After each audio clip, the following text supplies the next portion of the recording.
Who knows a thing or two about broadcasting is Nick Pisani, former series editor of BBC's Question Time, former head of presentation for David Cameron. Nick, you've worked, for many, many years in radio, in television, and we were chatting before coming on air about the great David Dimbleby. And he was impartial in a way that we never knew what his view was. And in fact, I have no idea what his political view was. As you say, 40 years he presided over general election debates, the Euro referendums, in and out. No one has a clue how David votes, if indeed he votes. And that did give him, though, a certain quality and enabled him, without there being any complaints from the political parties, to do all of the election programmes and so forth without any kind of controversy at all. Which he did for half a century and did it rather well. He did it very well. But there are plenty of other people in British broadcasting who have opinions and give their opinions or show their own personal preferences in debates. Well, and there's nothing wrong with that, is there? I think you can go back to the early days or the mid-90s with Sky. I remember there was a weekly programme or a nightly programme called Target, and it was presented, as far as I remember, by Lord Tebbit, Norman Tebbit and Austin Mitchell. And they were either an MP or in the House of Lords. And that was very controversial at the time because it was active politicians presenting a programme, of course, balanced one for the other. I wouldn't call GB News impartial. I think we all know where it's coming from. And its presenters certainly are, I think, that across the board are not seen as representing anything other than a centre-right view. But I'm not sure the public as a whole would want to see GB News closed down. Clearly, I think people like you, if you were to stand in an election... That would change things. Yeah, which absolutely, fundamentally change things. Yeah. I don't think there's any way you could take part during an election if you were a participant. But right now, you're a rather influential opinion former and TV presenter. You're not really actively a politician, much as you may like to have been had you won many of the elections you stood for and lost in. Well, I won 2 national elections, actually, for the European Parliament. You might have forgotten that. If you worked at the BBC, you would. I think most of us remember why David Cameron was forced to call the election. Sorry, call the referendum. But I mean, GB News, they are the new kids on the block. They have come in to challenge the broadcasting establishment. I suppose it's natural in some ways that we get these attacks from Adam Bolton and Nick Robinson. Well, the rules were drawn up in a slightly different era. The question is, really, do people want access to a range of different channels that have points of view? Now, I'm not suggesting that we go down the Fox route in America, but obviously CNN. MSNBC, for instance, is seen as a kind of Democrat-leaning or sympathetic channel. And I think that there's a lot of output out there, much of it, people would say, from the BBC that is also of the centre-left. The question is, overall, does it matter? And would we, as viewers, be worse off or better off if channels like yours weren't allowed to exist? I think, equally, you could have another channel that stood on the other side of the political fence. It's called Channel 4. Not called Channel 4.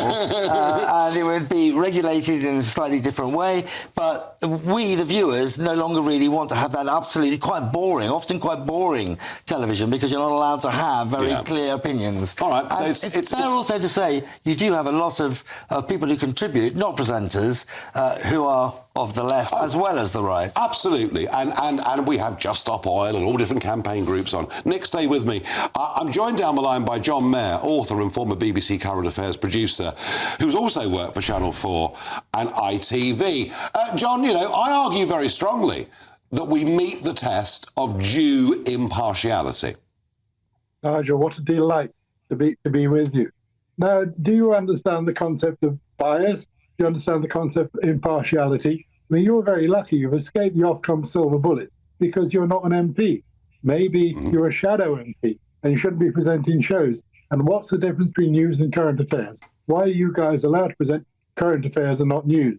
I worked in current affairs for 40 years, and I don't know the difference between that and news. So, come on. All these Tory MPs masquerading as impartial presenters. Give it a rest. No, John, you're missing the point. Nobody on this channel says they're impartial. No one says that. What they do say is we obey the law, we obey the rules that Ofcom give us, and we give due impartiality, which means we can give our opinion, but we allow the other side of the argument to have their say as well. And we treat the public at home, we say, look, ultimately, you're big enough and ugly enough to make up your own minds. What's wrong with that? So when was the last time Diane Abbott was on, Jeremy Corbyn was on GB News? Where's the balance? Where is the balance? You know. Oh, they're invited, John, they're invited regularly. And, you know, I just literally, as I was coming into the studio, past Nigel Nelson, you know, who's worked for Mirror Group newspapers for nearly 40 years, who was an open Labour supporter. Oh, no, we absolutely make sure that all sides of the debate get a fair airing. Yes, I mean, it used to be said that the Church of England was the Tory party at prayer. TV News is now the Tory party at prayer, isn't it? You know, come on. You know, I don't actually. you've got away with it. I tell you what, John, if you actually ask GB News viewers what they think of the current Conservative Party, you might be quite surprised by some of the results you get. Is there space? I mean, you've worked in this industry for decades, as you've said already, and all right, we're a disruptor. I get that, I accept that. In very much the same way that Sky were disruptors, as Nick Pisani said earlier, you know, putting Norman Tebbit on a TV show with Austin Mitchell. Do you think that GB News should be allowed to continue as it is, or do you think, like Adam Bolton, that Ofcom should close us down?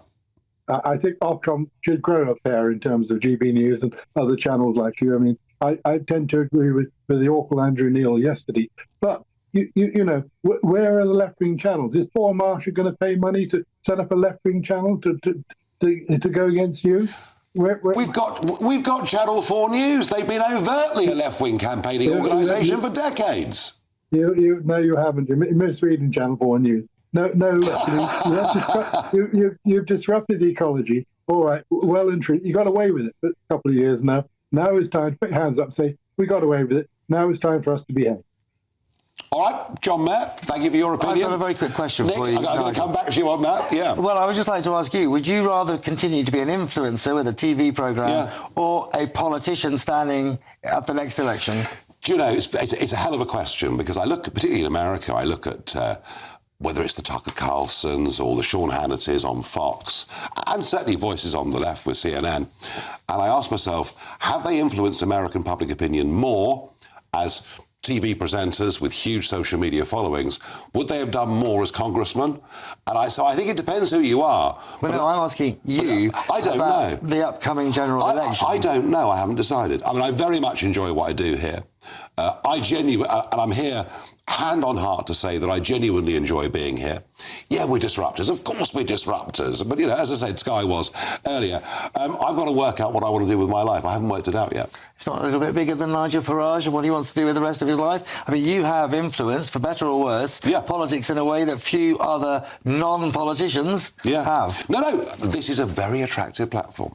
Who knows? I may well still be here. I may not. I haven't decided. I might move to America. When will we find out? In a few weeks' time, I promise you. Right. I won't leave it long. Nick Pisani, thank you very much. John Mayer, thank you very much. Well,